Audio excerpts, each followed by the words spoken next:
আমরা সুস্থ থাকবো না অসুস্থ থাকবো সেটা তো বাজে দেখার। পরনে ধবধবে সাদা পাঞ্জাবি পায়জামা, বলিষ্ঠ চালচলন। প্রথম দর্শনে মনে হবে একজন নিরীহ ধর্মভীরু বুজুর্গ।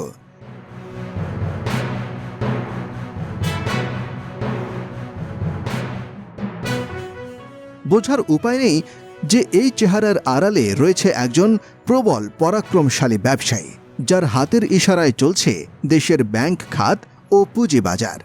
সন্দেহাতীতভাবেই তিনি সালমান এফ রহমান, যাকে দরবেশ নামেও চেনেন সবাই।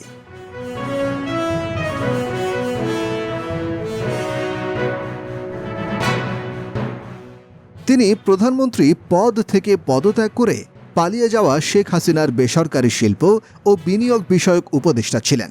ভাগ্যের নির্মম পরিহাসে মঙ্গলবার ১৩ই আগস্ট নৌপথে পালাতে গিয়ে রাজধানীর সদরঘাট এলাকায় পুলিশের হাতে গ্রেফতার হয়েছেন।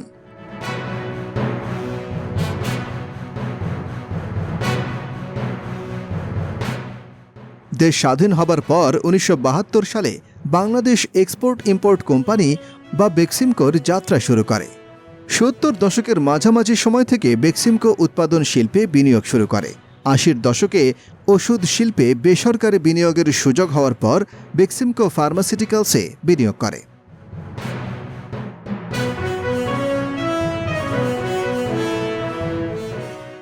এরপর আসে টেক্সটাইল খাতে বিনিয়োগ।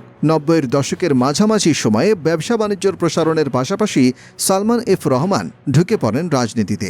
প্রথমে সমৃদ্ধ বাংলাদেশ আন্দোলন নামে একটি দল গঠন করেন, পরে যোগ দেন আওয়ামী লীগে।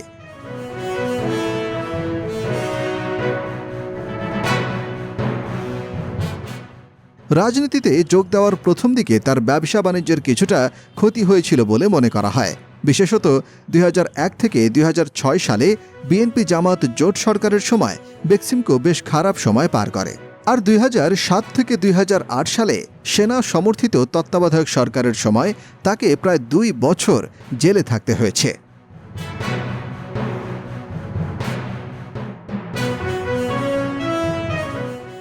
এর পরপরই তিনি এইসব সমস্যা থেকে বের হয়ে আসতে শুরু করেন। আওয়ামী লীগের নেতৃত্বাধীন মহাজোট ক্ষমতায় বসার পর তরতর করে কেবল এগিয়ে গেছেন তিনি। প্রধানমন্ত্রীর বেসরকারি শিল্প ও বিনিয়োগ বিষয়ক উপদেষ্টা হিসেবে নিয়োগের মাধ্যমে রাজনৈতিক ক্ষমতা অর্জনের পাশাপাশি শেয়ার বাজারে বিশাল অঙ্কের অর্থ আত্মসাতের মাধ্যমে তিনি বিপুল সম্পদের অধিকারী হন।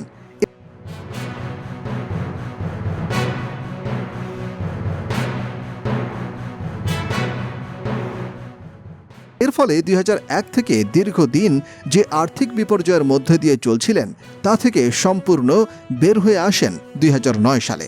আওয়ামী লীগের নেতৃত্বাধীন সরকারের সময় গত ১৬ বছরে দেশের ব্যাংকিং খাত এবং শেয়ার বাজার তছনছ করে দিয়েছে সালমান এফ রহমান এবং তার বেক্সিমকো গ্রুপ।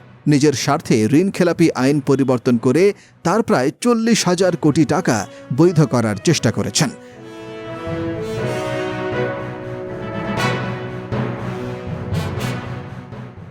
২০১৩ সালে সালমান এফ রহমানের নির্দেশে ব্যাংকিং খাতের ঋণ পুনর্গঠন ফর্মুলা তৈরি করা হয়।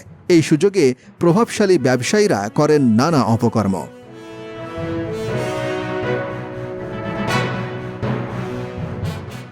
কমে যায় ঋণ নিয়ে ফেরত দেওয়ার প্রবণতা।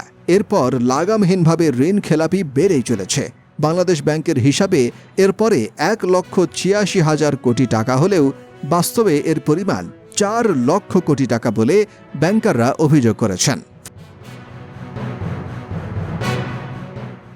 ফলে বাংলাদেশের আর্থিক খাত এখন ধ্বংসস্তূপে পরিণত।